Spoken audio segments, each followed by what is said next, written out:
Ngayon, pag-uusapan natin ang kaibahan ng noon at ngayon. Gaya nito, noon, ng mga bata dati ay nagsusulat para mag-take notes. Padaplin, ha? Sino yun? Akyo.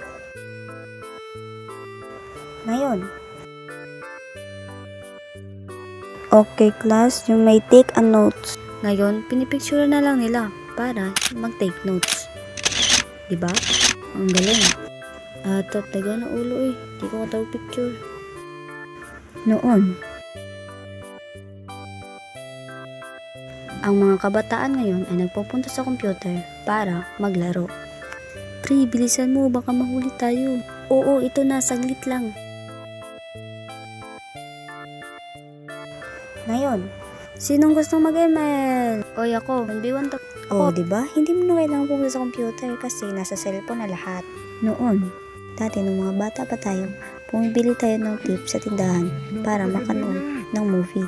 Palagay ko maswerte ako ngayong araw na ito. Aray! Ngayon, hindi na uso magbili ng tip kasi nasa Netflix na lahat. Anong lesson nito? Wala. Basta para sa akin, masaya ang mga bata noon kaysa sa mga bata ngayon. At salamat nga pala sa mga Pinoy animators na pumayag na gamitin yung mga OC nila.